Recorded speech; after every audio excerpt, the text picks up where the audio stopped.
Bonjour à tous, ravi de vous retrouver pour un nouveau numéro de Parlement Hebdo, l'émission qui revient sur les temps forts de la semaine au Parlement.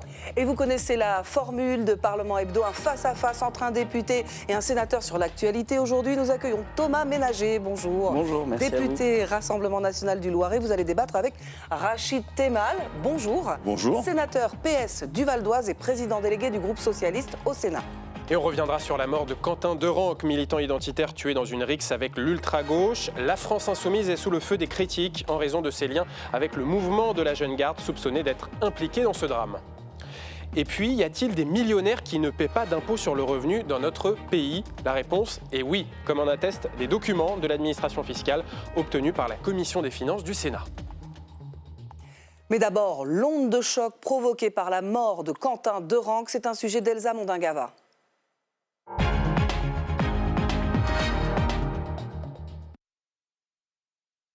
La minute de silence observée mardi à l'Assemblée nationale a très vite cédé la place aux attaques politiques. Non, ce n'est pas l'extrême gauche qui est agressée, c'est l'extrême gauche qui agresse. Non, ce n'est pas la police qui tue, c'est l'extrême gauche qui tue. Non, ce n'est pas l'extrême gauche qui défend la morale de la République. Aujourd'hui, c'est l'extrême gauche qui menace la République. La France insoumise, ciblée de toutes parts après la mort de Quentin Derenc, se défend. Nous n'acceptons pas que la violence physique, d'où qu'elle vienne, soit employée pour régler les conflits. Jamais nous ne l'avons accepté, jamais nous ne l'accepterons. Ceux qui instrumentalisent ce drame pour nous salir doivent cesser. Leurs manœuvres sont indignes. Aucun insoumis n'est impliqué, ni de près ni de loin, dans ces violences. Le Premier ministre appelle les troupes de Jean-Luc Mélenchon à un examen de conscience. Pourquoi tout le monde doute de votre sincérité et pourquoi personne ne veut vous croire? Tout simplement parce qu'il est temps que vous fassiez le ménage, Madame la Présidente Panot. Le ménage dans vos propos, le ménage dans vos idées et surtout le ménage dans vos rangs. En visite en Inde, le président de la République, Emmanuel Macron, a repris les mots de son Premier ministre. Message adressé aux extrêmes.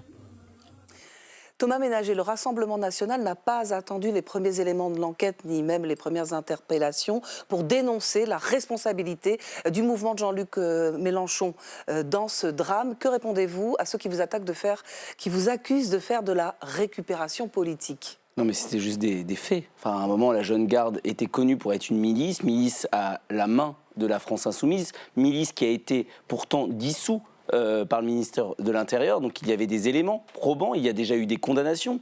Rien que M. Raphaël Arnaud, député de la France insoumise, investi par le nouveau Front populaire, était fiché S, a été condamné pour violence. Et il y avait tous les éléments qui prouvaient que dans la mort de ce jeune Quentin, la Jeune Garde et des proches de M. Arnaud, député de la France insoumise, toujours à la France insoumise, soutenu par la France insoumise encore actuellement, étaient impliqués dans cette affaire. Donc il n'y a pas de récupération, il y a juste à un moment une réalité que l'on dénonce depuis un certain nombre de mois, d'années, d'une montée en puissance, d'une violence d'extrême gauche, de plus en plus radicale, qui a mené à la mort d'un jeune dans notre pays. Rachid Temal, est-ce que Jean-Luc Mélenchon a une forme de responsabilité dans ce drame? D'abord, moi, comme je l'ai écrit dès le premier jour, je pense à la famille de M. Derenc, parce que ça, il s'agit d'un jeune homme de 23 ans qui est mort en France. C'est déjà un drame. Je pense qu'il faut aussi, à un moment donné, repositionner ça au centre. Ensuite, les deux extrêmes, malheureusement, dans notre pays, ont fait le choix d'agréger des discours et de la violence verbale et physique. Parce que ce qui s'est passé à Lyon, c'est aussi un rendez-vous entre deux milices qui ont décidé de... Et malheureusement... M. Derenc est décédé et donc ceux qui ont tué M. Derenc doivent payer. Et ceux qui, dans leurs propos, défendent la Jeune Garde comme un outil ou un appareil, je ne sais pas d'ailleurs ce qu'il faut dire, doivent être aussi condamnés. Donc moi, là-dessus, j'ai aucun débat. Je veux dire, quand le GUD va tabasser ou quand il y a des agressions de l'extrême droite qui tabassent ou qui tuent des gens, il faut les condamner. Et quand ça vient de l'extrême gauche, il faut les condamner. En fait, il faut juste condamner toute forme de violence physique et verbale dans la sphère politique comme dans la vie en général. Alors moi, en plus, j'ai une position... Appellent à la violence politique, selon vous? Dans leurs propos. Enfin, je veux dire, il faut juste... Moi, vous savez, ce que je disais, c'est que moi, j'ai jamais été favorable à l'alliance avec LFI. Je crois que chacun le sait, puisque je l'ai dit publiquement. D'ailleurs, LFI avait annoncé qu'en mesure de rétention, ils déposeraient une liste contre moi au sénatorial. Ils l'ont fait en 2023. Ça n'a pas changé. C'est pas grave. Moi, je préfère assumer mes propos. J'ai des valeurs. Je ne céderai pas à rien. Je dirai ce que je pense. Et donc, je le dis tous ceux qui font le choix, comme les filles, mais comme aussi l'extrême droite, d'avoir l'agression verbale et même physique par leurs milices respectives, doivent être condamnés, ce que nous faisons. Monsieur, cher collègue sénateur, il n'y a aucune milice au Rassemblement national. Nous, on a demandé la dissolution de tous les groupuscules d'extrême gauche et d'extrême droite. J'ai été, il y a moins de 5 ans, quand j'ai été élu député, 4 ans et demi, j'ai demandé la dissolution du GUD. J'ai été attaqué par le GUD sur les réseaux sociaux. Que vous les demandez. Vous ne pouvez pas assimiler, monsieur. Je peux vous répondre. Il n'y a aucune milice au Rassemblement national. Je peux vous répondre. Vous le dites vous-même, vous avez souhaité que le GUD disparaisse. Eh bien, je vous donne raison. Pour autant, le GUD et ses sbires sont toujours d'entourage de Mme Le Pen. C'est une réalité. Je veux dire, tout ça est documenté. Donc que vous ayez refusé, c'est bien. Et encore une fois, je vous salue pour ça. Mais ne dites pas qu'il n'y a pas de logique chez vous. Parce qu'effectivement, oui, il y a des ministres à l'extrême droite. On va parler de l'ultra-droite, mais d'abord restons sur l'ultra-gauche et sur Raphaël Arnaud. Parce qu'est le sujet. Puisqu'un collaborateur de Raphaël Arnaud, Thomas Ménager, est mis en examen dans cette affaire, en quoi Raphaël Arnaud, député LFI, est-il responsable des actes de son collaborateur? Il est responsable d'avoir créé la Jeune Garde. Il a été fiché S. Il a été condamné aussi pour violence, violence en réunion, le même type de violence qui a mené à la mort de Quentin Derenque. Et quand vous embauchez 3 collaborateurs, parce qu'il y a 2 collaborateurs et un stagiaire anciennement collaborateur, d'après les éléments qui sont aujourd'hui documentés et médiatiquement relayés, il y a quand même un faisceau d'indices. Qu'à un moment, la France Insoumise ne prenne aucune disposition par rapport à M. Arnaud, par rapport à tous ces éléments. Je veux dire, il a été déjà condamné pour violence. Vous vous rendez compte qu'on a un député à l'Assemblée nationale condamné pour violence en réunion, et ça ne pose problème à aucun moment à la France Insoumise. Monsieur Ménager, vous, dans le groupe RN, vous avez Frédéric Boccaletti qui a été condamné pour violence avec arme. Et il est votre candidat à Sifour-les-Plages au municipal. Il y a 30 ans. En 2000. Il y a un moment. Voilà. Il a été condamné pour violence. Il y a 30 ans. Alors attendez, il y a 30 ans, et il n'a pas des collaborateurs qui actuellement ont été dans des affaires comme celles qui nous occupent aujourd'hui. Donc à un moment, on a le droit d'avoir une seconde chance. Après, il s'en est expliqué à plusieurs reprises. Et c'est le concept. C'est-à-dire que dès que vous avez purgé votre peine, vous avez quand même le droit de pouvoir, après, en vous expliquant, retourner devant les électeurs. C'est les électeurs qui choisissent. Et les électeurs, ils ont élu M. Boccaletti député, en sachant pertinemment ce qu'il en avait été, il s'en était expliqué. Par contre, M. Arnaud a été condamné a posteriori et a continué toutes ces histoires, puisqu'il a embauché même des personnes. Il a été condamné en 2022, il est élu en 2024, M. Arnaud. Alors, il a été condamné définitivement peut-être après, parce que je crois que quand il était candidat, il n'était pas candidat. Première condamnation en 2022. Définitivement. Rachid Temal, une question. Gérald Darmanin a proposé un texte de loi, a même annoncé un texte de loi pour créer une peine automatique d'inéligibilité en cas de violence. Est-ce que vous trouvez que c'est une bonne mesure ? Ce qui empêcherait, alors, par exemple, je crois que le côté automatique, alors moi j'ai toujours des logiques, parce qu'il y a 2 choses. Est-ce que quand vous avez des propos racistes, antisémites et violents, que vous soyez condamné? La réponse est oui. L'automaticité, ça veut dire que les juges n'ont pas d'autre choix qu'eux. Et c'est le débat, je vous rappelle, et je crois que le RN est bien placé pour le savoir, c'est le débat d'ailleurs sur Mme Le Pen, le fait, donc après, les mêmes disent après, finalement, il ne faut pas que ce soit automatique. Donc, mais en tout cas, sur le principe d'avoir effectivement une peine d'inéligibilité, quand vous avez des élus qui tiennent des propos, des attitudes, des actes racistes, antisémites, des violences, moi, sous réserve que le texte correspond au droit, etc., moi, je suis favorable, oui. Et vous... Mais encore une fois, on voit bien, d'ailleurs, pour le RN, la difficulté qu'il a, parce que quand c'est les uns, il faut, et puis quand c'est eux-mêmes, c'est plus compliqué. Essayons d'être simples. Quand vous êtes un parlementaire, effectivement, vous participez à des combats de rue, en tout cas, vous faites cela, et que vous êtes avec la Jeune Garde, c'est un problème. Quand vous êtes avec le GUD, c'est aussi un problème. Et donc, à un moment, et je pense que c'est mieux d'être cohérent dans le dispositif, c'est mieux. Thomas Ménager, au sein de votre groupe Rassemblement National, est-ce que vous êtes favorable à cette initiative d'un texte de loi de Gérald Darmanin pour associer à toute condamnation pour violence, également pour antisémitisme, une peine d'inéligibilité? Alors, je vais rejoindre cette fois-ci mon collègue, on verra les débats. L'automaticité, pour moi, est quand même un danger. C'est-à-dire qu'il y a quand même un risque. Il ne faut pas qu'un juge puisse décider à la place des électeurs. Je pense que le juge suprême, dans une démocratie, ce sont les Français. Et il faut qu'il y ait aussi une personnalisation de la peine. C'est le concept aussi de la justice. Il faut que la peine puisse être personnalisée et que ça soit automatique. Aujourd'hui, c'est ce qui pose quand même problème. Après, je vous le dis, il y a quand même une question plus globale qui se pose sur les peines d'inéligibilité. Et là, on sera en désaccord, d'après ce que je comprends. C'est que les électeurs connaissent les condamnations d'un élu, ça me semble totalement normal. Après, à eux de savoir si la personne a purgé sa peine, si elle est aujourd'hui digne ou pas de représenter les électeurs. À titre personnel, je pense qu'on peut se poser la question de dire qu'il y a un devoir d'information, peut-être même officiel, sur les documents. Par contre, une peine d'inéligibilité... Vous n'êtes pas très favorable aux peines d'inéligibilité? Ça, c'est mon opinion très personnelle. Okay. C'est que je pense qu'on ouvre une boîte de Pandore où ça devient parfois très compliqué. Rachid Temal, une marche est prévue ce dimanche à Lyon en hommage à Quentin de Ranc. Est-ce qu'il faut interdire cette marche? Non. Enfin, je veux dire, si... en raison du risque de trouble à l'ordre public. Encore une fois, si je reviens à ce que j'ai en introduction au début, il y a un jeune homme qui s'appelle de Ranc qui a été tué, quel que soit ce qu'il faisait, il a été tué à 23 ans. Que sa famille souhaite lui rendre hommage, et je ne laisse pas de façon pacifique, et sans que les gens viennent faire de la récupération politique, je trouve ça normal. Et je sais très bien quelles étaient les idées de M. de Ranc. Je les combats, il était d'extrême droite, avec des propos d'une violence extrême. Mais ce n'est pas le sujet. Par contre, j'espère, et pour lui rendre hommage, j'espère que ses amis politiques qui partagent ses opinions politiques ne viendront pas bordéliser, faire de la violence. J'en appelle à tout à chacun. Mais... Laissons la famille, laissons ses amis lui rendre hommage dignement, et pas de récupération politique de part et d'autre, pas de violence de part et d'autre. Je crois que c'est ce qu'on doit collectivement à sa famille. Et encore une fois, quelles que soient les idées de ce jeune homme, quel que soit ce qu'on en pense, et tout le monde sait que c'était aux antipodes et je les combats. Mais je ne combats politiquement. Voilà, là, la question, c'est est-ce qu'une famille ses amis peuvent rendre hommage à quelqu'un? La réponse est oui.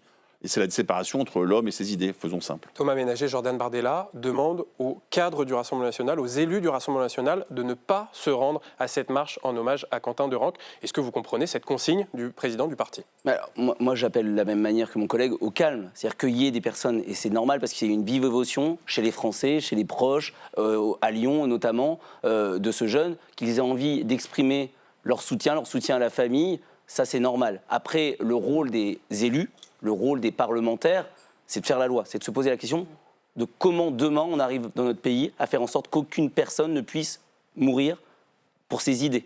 Et donc ça, c'est notre rôle. Et donc c'est normal que Jordan Bardella, en tant que président de parti... Vous pouvez descendre dans la rue aussi, vous participez à certaines marches. Le temps, il y en a eu les premières, certains de mes collègues y sont allés, voilà, il y a eu un temps d'hommage, il y a eu un hommage après à l'Assemblée nationale, un hommage officiel de l'Assemblée nationale. Donc les élus ont rendu hommage, le Rassemblement national, comme toute cette Assemblée, a rendu hommage.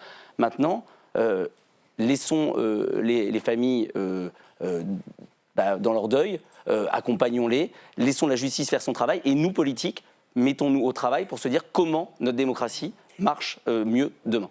Une petite question, Rachid Temal, pour terminer ce débat. Ces rixes entre ultra-gauche et ultra-droite qui ont abouti à la mort de Quentin de Ranc ont eu lieu en marge d'une conférence donnée à Sciences Po Lyon par Rima Hassan. Est-ce que pour vous, il faut interdire ce genre de débat qui peut dégénérer finalement? Ou alors est-ce que la liberté du débat universitaire doit être conservée? La loi doit s'appliquer. D'abord, il faut que l'extrême droite et l'extrême gauche cessent les batailles de rue. Et donc, je le dis à mon collègue, puisque... Mais ils le font là, ils l'ont fait en marge du... Non, mais d'accord, mais je veux dire, le point de départ... Non, mais d'accord, mais c'est une conférence, mais ils font aussi à d'autres moments. Le point de départ de cela, c'est quand même que des gens décident d'aller se retrouver, anciennement c'est avec des barres de fer, pour les se taper dessus. Et forcément, quand on se bat et on se tape dessus, il y a des risques de blessures ou de mort. Ça, c'est le premier sujet. Et donc, il faudra, et j'espère maintenant, en vous écoutant, que dorénavant, à chaque fois que l'extrême droite ira tuer ou faire des attentats, il y aura aussi une condamnation aussi fermement de l'extrême droite. Ça, c'est le premier point. Deuxième point, là, je veux dire, il faut que les responsables d'université jaugent à chaque fois ce qu'est le risque d'un débat. Moi, je ne suis pas à leur place. Je veux dire, quand vous êtes dans une collectivité ou partout ailleurs en France, vous devez mesurer s'il y a un risque ou pas. Et il y a le rôle à ce moment-là des autorités de savoir si on peut ou pas faire. Moi, la question que vous me demandez, c'est est-ce que j'irai écouter un jour Rima Hassan? La réponse est non. Est-ce que j'irai pas? Non. Est-ce que je condamne ses propos? La réponse est oui. Voilà. Mais après, dans notre pays, c'est pas mon opinion qui compte. Ce sont les règles collectives. Donc, s'il y a risque de dégâts, etc., oui, il faut interdire. S'il n'y a pas, la liberté est là. Thomas Ménager, une dernière question avant de passer à l'autre thème de débat. Vous parliez de la marche qui a eu le dimanche 15 février à Paris en hommage à Quentin de Ranc. Et dans cette marche, il y avait certains élus du Rassemblement national qui ont marché aux côtés du mouvement Les Natifs, qui est un groupuscule violent d'extrême droite, dont certains membres ont été condamnés pour injures racistes. Est-ce que vous reconnaissez ces liens entre votre parti et l'ultra-droite ? Il n'y a pas de lien, vous pouvez être au même endroit, et nous on demande la dissolution de ce genre de groupe. Donc à un moment, il n'y a aucun lien avec ce genre de personnes. Marcher avec eux, ça ne vous dérange pas. Comment ? Demander la dissolution et marcher avec eux, ça ne vous dérange pas. Dire le GUD, ça ne vous dérange pas. Monsieur, et puis après le natif, ça un ne vous hommage. dérange pas. Non, mais vous êtes dans la caricature. Beaucoup. Vous êtes dans la caricature, vous êtes très loin de ce qu'on attend d'un sénateur. Oui, clairement, parce que vous êtes là pour donner le son. Clairement, non, je vous pose une question simplement. Est-ce que je peux terminer parce que je ne vous ai pas coupé. Allez-y, je vous ai pas sur coupé ce mouvement, les natifs. à répondre. Il y a un hommage. Vous y allez, vous n'êtes pas responsable des gens qui sont à côté. Dès lors que vous dites que ces personnes sont des violents et que vous voulez leur dissolution et que vous le demandez, et comme Marine Le Pen l'a fait, vous demanderez. Il n'y a aucun lien, aucun lien. Vous aujourd'hui sur très cette clairement, chaîne, il n'y a aucun lien. Et je peux vous dire, je suis le premier. Je suis le premier à parfois être attaqué quand je dis ce genre de propos par cette extrême droite. Par contre, je veux finir, monsieur le sénateur. Je veux finir quand même parce qu'en fait, on a quand même quelqu'un. Monsieur le sénateur socialiste, qui aujourd'hui me donne des leçons depuis tout à l'heure, alors que monsieur Payan, candidat socialiste dans une ville, a dit qu'il se retirerait et soutiendrait monsieur Delogu à la mairie de Marseille. Donc à un moment, il faut que le Parti socialiste... Si monsieur Delogu arrivait en tête. Si monsieur Delogu arrivait en tête. Donc à un moment, il faut que le Parti socialiste, qui avait une alliance avec la France Insoumise, assume ses responsabilités, parce que vous ne pouvez pas donner des leçons morales à la terre entière, alors que quand vous avez besoin des voix des socialistes, peut-être pas vous, monsieur, des voix des LFistes, vous les prenez. Allez, on passe à un autre thème de débat, la fiscalité. Tout de même. Le temps file. Nous ne faisons pas d'alliance avec LFI. Et quel que soit le territoire en France. Donc le message est passé. Voilà. Autre thème de débat, la fiscalité des plus riches. La Commission des finances du Sénat a obtenu des documents de la part du gouvernement qui montrent que plus de 13 000 millionnaires n'ont pas payé d'impôt sur le revenu en 2024. De quoi confirmer les propos de l'ancien ministre de l'économie, Éric Lombard. Jérôme Rabier. Début janvier, quand la France discutait encore de son budget, l'ancien ministre Éric Lombard avait lâché une bombe dans une interview à Libération. Il y disait que parmi les personnes les plus fortunées, des milliers ont un revenu fiscal de référence de 0. Ils ne paient aucun impôt sur le revenu. Une déclaration choc qu'avait immédiatement démenti la ministre des Comptes publics.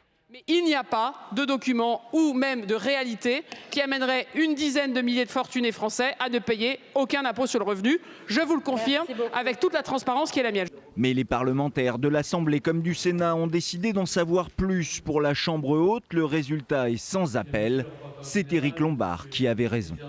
Éric Lombard a dit vrai, son propos est tout à fait exact au regard des chiffres qui nous ont été communiqués à l'issue d'une demande que nous avions adressée écrite au service de Bercy, puis d'une rencontre par un contrôle sur pièce et sur place. Dans les données transmises par Bercy sur les contribuables qui payent l'impôt sur la fortune immobilière, 9,8% ne payent aucun impôt sur le revenu, soit plus de 13 000 foyers fiscaux.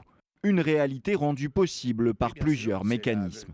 Non pas des artifices, mais par les sujets et les dispositions qui permettent de faire ce qu'on appelle de l'optimisation fiscale, d'amoindrir le niveau de leurs revenus jusqu'à finir par ne pas acquitter d'impôt sur leurs revenus.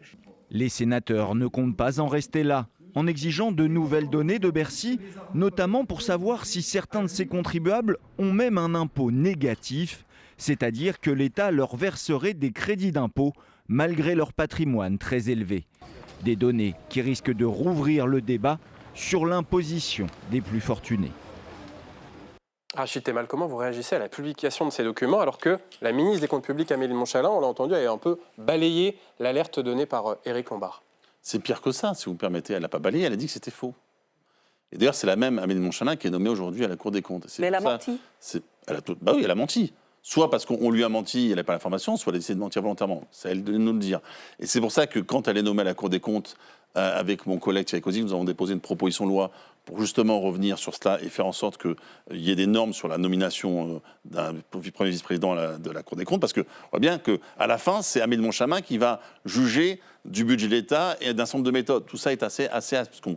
Donc oui, c'est scandaleux, parce qu'on ne peut pas avoir aujourd'hui en France des millionnaires qui ne payent pas l'impôt sur le revenu. Il y a eu pendant très longtemps et des mois sur, vous savez, les pauvres ne payent pas l'impôt, les pauvres sont impôts, etc. Puis on se rend compte que finalement l'impôt, il n'est pas payé par ceux qui devraient le payer. Parce que l'impôt en France, c'est ce qui lie les Français entre eux, c'est ce qui lie les Français, ce qu'on veut dire l'État, le collectif, et c'est chacun doit payer en fonction de ses capacités contributives. Et quand vous en avez beaucoup et vous ne payez pas zéro, comment voulez-vous que les Français vous disent le système fonctionne bien? Ça vous choque, Thomas Ménager, qu'autant de Français qui ont un patrimoine aussi élevé fassent de l'optimisation fiscale pour échapper à l'impôt sur le revenu? Oui, ça pose problème. Ça pose problème pour faire société. Là, je partage ce qu'elle vient de dire mon collègue. À un moment, il y a besoin de justice fiscale. Il y a besoin que chacun prenne sa part, contribue à notre nation. Et aujourd'hui, que des personnes arrivent par un certain nombre de mécanismes à optimiser et à ne pas payer d'impôts sur le revenu, voire, c'est ce qui est encore plus inquiétant, voire à toucher même de l'argent de Bercy, c'est-à-dire avoir un impôt négatif, d'ailleurs toucher et de recevoir de l'argent indirectement, l'impôt des Français, d'autres Français, alors même qu'ils n'ont pas besoin de cet argent parce qu'ils sont déjà millionnaires. Il y a un problème de justice fiscale. Après, il faudra regarder dans le détail précisément. Il ne faut pas généraliser parce qu'il peut y avoir aussi un certain nombre de cas qui payent d'autres impositions. Il y a quand même, faut pas non plus croire qu'ils ne payent aucun impôt. Ils vont payer pour certaines SCI de l'impôt sur les sociétés s'ils ne sont pas assujettis à l'impôt sur le revenu. Il y en a certains autres qui peuvent avoir parfois un bien familial. Ils vont payer cet impôt sur la fortune immobilière et ils n'ont pas forcément de gros revenus parce qu'ils ont hérité d'un bien familial. Par exemple, on cite souvent l'île de Ré. Donc il faut trouver l'équilibre. Mais on sait très bien qu'il y a des petits malins qui optimisent et ceux-là, il faut les taper fortement et simplifier, je pense, notre système parce qu'en fait, c'est la complexité de notre système fiscal qui permet aux meilleurs, aux malins de pouvoir s'en sortir. Mais est-ce que cette situation, ce n'est pas la responsabilité de la fiscalité qui est votée chaque année par les parlementaires dans le budget? Par exemple, Rachid Temal, je prends un exemple, les socialistes, par leur non-censure du gouvernement, finalement, ils ont fait passer un budget 2026 qui n'est pas très contraignant en termes de lutte pour la justice fiscale et de lutte contre l'optimisation fiscale. Parce que vous pensez que si nous n'avions pas permis de faire passer ce budget-là, les gens auraient payé l'impôt? Nous avons fait, nous, un choix qui était de deux ordres. D'abord parce qu'il y a des avancées concrètes pour les Français. Je veux dire, sur la prime d'activité, sur la question des retraites, et je pourrais comme ça continuer très longuement. Il y avait des avancées. C'est pas un budget de gauche, c'est pas le budget qu'on avait imaginé, c'est pas le budget que j'aurais voté. Les choses sont claires. Mais à un moment donné, parce qu'il y avait des avancées pour les Français et parce qu'il faut faire tourner le pays, nous avons fait de la responsabilité. Point. Ensuite, je suis désolé, mais la fiscalité est complexe, mais rien n'interdit à ces millionnaires-là d'accepter de payer l'impôt sur le revenu. C'est un choix volontaire de leur part. Et donc là, oui, il faut regarder les mécanismes. Parce que moi, je suis pour, à titre personnel, pour que tout le monde paye l'impôt sur le revenu. Parce que le débat sur il paye un autre impôt, je rappelle que c'est ce qu'on dit aux plus pauvres, qui ne payent pas l'impôt sur le revenu. Ils payent aussi d'autres impôts, notamment la TVA, qui est un impôt extrêmement lourd quand on a ces capacités contributives-là. Ben, tout le monde ne dit rien. Donc moi, ce que je dis simplement, c'est que je pense que l'impôt sur le revenu, c'est celui qui permet de faire société, et que même un impôt modeste pour les plus modestes et élevé pour ceux qui ont les plus de moyens, c'est nécessaire parce qu'à ce moment-là, tout le monde sera autour de la même table à dire « je participe à ce qu'est le fonctionnement des services publics, à notre sécurité, à nos hôpitaux, à nos écoles, avec ce que j'ai comme moyen pour y participer ». Au Rassemblement national, vous avez voté contre, dans le cadre du débat budgétaire, contre la taxe sur les holdings familiales qui était proposée par le gouvernement. C'est ces holdings qui permettent aux plus riches d'échapper à l'impôt. Est-ce que vous le regrettez?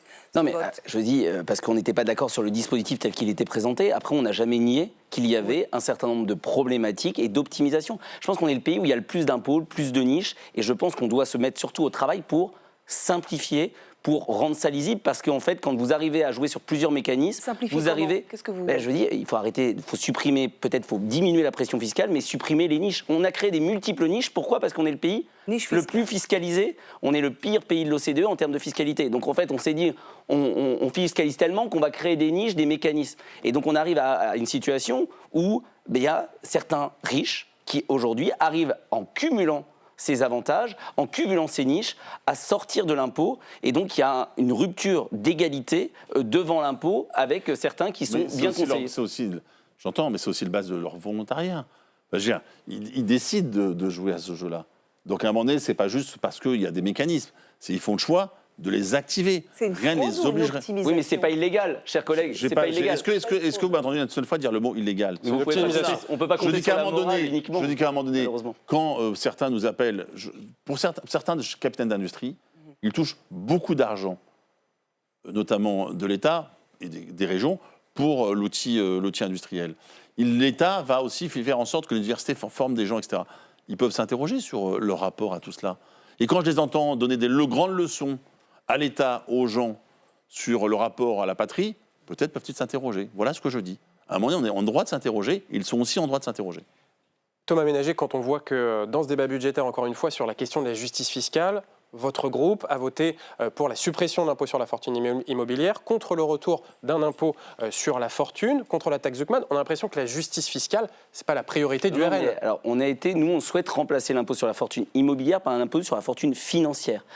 Avec cet impôt sur la fortune financière, on exclut la résidence principale, la résidence unique, parce que je vous dis, vous pouvez avoir des petits revenus, pas des revenus énormes, mais avoir hérité d'une maison qui vous coûte cher, une maison familiale, qui vous fait passer au-dessus du plafond. On veut enlever aussi les biens productifs, tout ce qui crée de la richesse, les biens professionnels, mais on souhaite que ceux qui ont beaucoup d'argent participent avec un impôt sur la fortune, mais un impôt sur la fortune qui est orienté contre l'argent qui, au final, n'est pas utilisé pour le pays, n'est pas utilisé pour créer de la valeur, créer de la richesse.